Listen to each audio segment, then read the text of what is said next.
Beagles. It's the best news I've had for years. 5 dogs free to be loved and to give the love that they've always wanted to give. I cannot thank the MBR3 enough. But we know that there is a lot more work to be done. MBR Beagles houses 2,000 dogs. And even if we got every one of those dogs out, there would be dozens of other sites of animal abuse that we would need to address.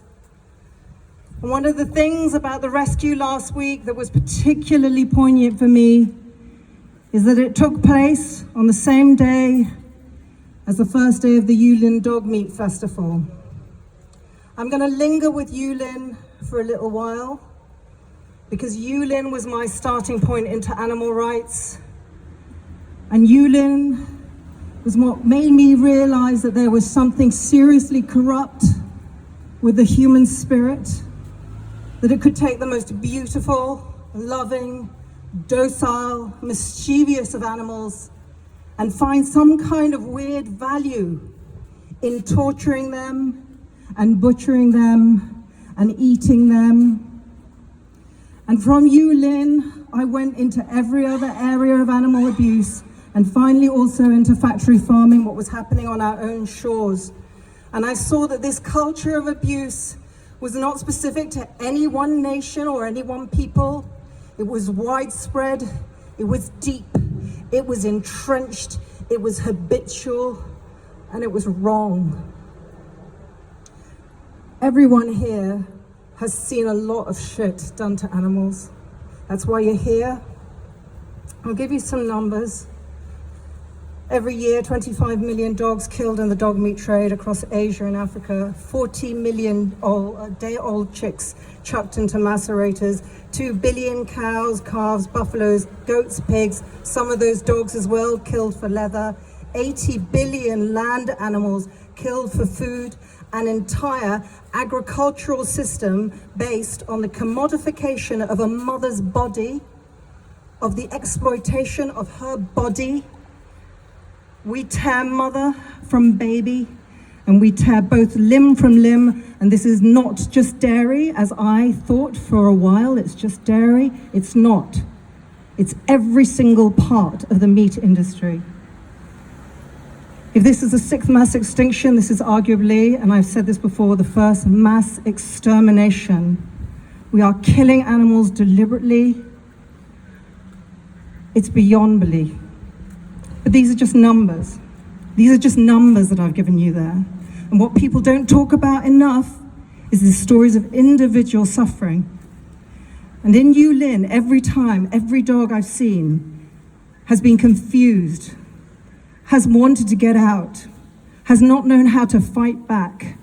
They've known that something is wrong. They think that if they just follow, maybe if they just go where they're told, maybe if they just keep their heads down, maybe if they just stay quiet, somehow things will be all right. And in everything I've seen from Yulin, things are never, never all right. But I want to bring up something else. I want to bring up the people. We know what happens to the dogs at MBR, that they are trained to present their paws to receive injections, that they are trained to have masks put over their little faces in order to be gassed. And I want to ask us now here, what does it take for a person to be able to do that?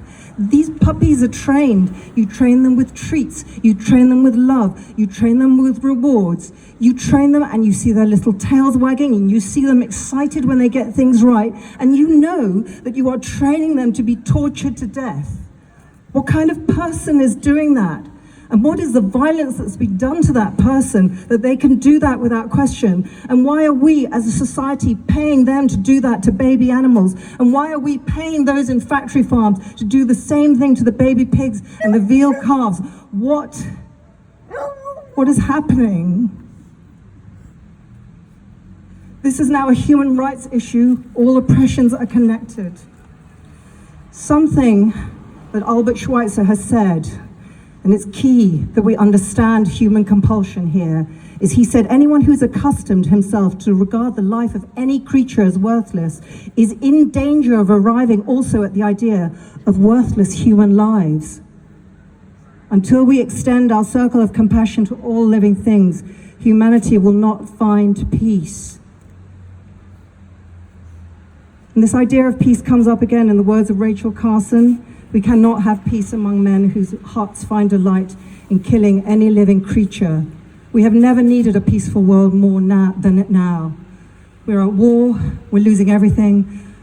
Our ecology is in a state of collapse. We need peace. We need to know how to talk to each other. We need to know how to be kind to each other and to the creatures around us that we share this planet with. We have to challenge everything. We have to reframe everything. It is time, as George Monbiot put it, for a new ethics, a 21st century morality, a wider moral compass. I've spent some time over the last few years talking about animals in regard to climate, animals in regard to health, animals in regard to ecology. What I want to do now, and what the MBR3 have reminded us, is that we need to talk about animals for the animals. It should be enough that they are suffering. How do we do this? Well, one of the reasons I wanted to talk about Yulin is that I wanted to talk about a personal transformation. And I want us to all today to think about all the journeys that we've taken to get to this place now. And how can we replicate those conditions for other people so that they find their own humanity and their compassion? How can we move from the not knowing to the knowing and the feeling to the acting? How can we make sure that we allow people and help people to confront the nightmares, stay with the trouble, and then fight back? We have to find ways to speak to those who do not want to listen. And we have to do so with compassion and humility. We have to speak out on behalf of the animals. We have to challenge the toxic structures holding us back. We have to take to the streets. We have to sacrifice. We have to rescue. And we have to tell the stories of the animals, all of those hidden stories. The animals fighting for each other, the animals fighting for themselves, the mother cows fighting for their calves, all of them. We have to tell those stories of their sacrifice, their love for each other, their courage, their defiance, their struggle, because these are the stories that could finally help us understand what they lose and what we lose in their annihilation. We tell their stories, we strive for their freedom, we celebrate, break their grace. And we have to end animal agriculture. This is absolutely key, because we will never, ever end animal abuse without ending the practice of eating the bodies of dead animals. And so I've come to believe that animal agriculture is the key nexus to all of our problems, and that if we address the animal emergency, we will address every other injustice, and that in the intersections between animal justice and climate justice and social justice, we will find ways to wake the people the fuck up. If you want to resist the hegemony of multinational conglomerates, end animal agriculture. If you want to challenge colonial histories of the West and end animal agriculture, why are we growing soya on the land of other people to feed the animals we want to eat? If we want to confront cruelty, end animal agriculture. If we want to resist misogyny and sexism, end animal agriculture. And if we want to end climate injustice, end animal agriculture. If we want to end ecological destruction, end animal agriculture. And if we want to end suffering, end animal agriculture. Animal rights is now the greatest social justice issue since human slavery. But the tide is turning. This is the hope that I can offer you, that things are changing. And I am coming across more lawyers and more academics and more philosophers who are understanding the urgency of this. And what I would say to you today is, do not let them divide us. All approaches now are necessary, whether it is standing on the streets or being arrested or rescuing. Everything is necessary. I have two stories to tell. One is that someone got a camera inside MBR Beagles and filmed the beagles there.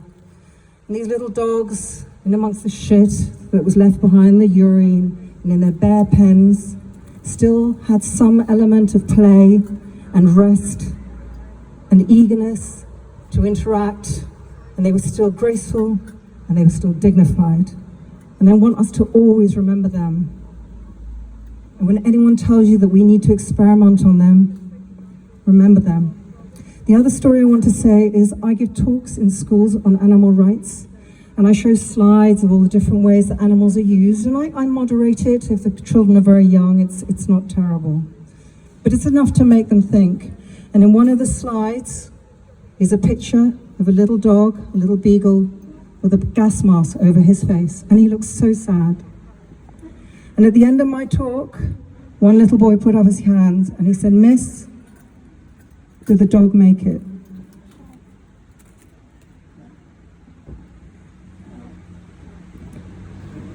We are doing things to animals that our children will be ashamed of.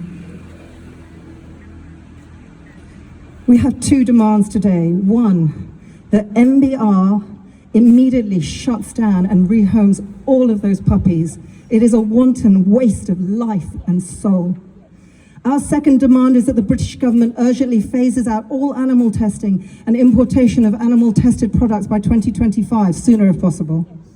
Fund and upscale animal-free alternatives, because this isn't just about the beagles in MBR or the dogs of Yulin who are suffering right now still, or about every animal alive on the planet today. It's about everyone. I want to quote Martin Luther King: "We will wear you down with our capacity to suffer, and one day we will win their freedom." We have to speak for them. There is no one else to speak for them. Finally, to you here today, to the activists, I want to quote Australian philanthropist Philip Wallen. "Animal rights activists like you are the bravest of all first responders, because you confront a deeply entrenched status quo of vested interests, industry, politics, and cultures. You are Lincoln's better angels of our nature, the beacons on the hill. And the day will dawn when civilization will owe you a debt of gratitude that it could never repay." I really believe those words. We worked so hard. To the puppies, to the 5 dogs, be free and be loved. And to all the other animals, you'll never know how loved you were, but we will never stop trying to show you. Thank you.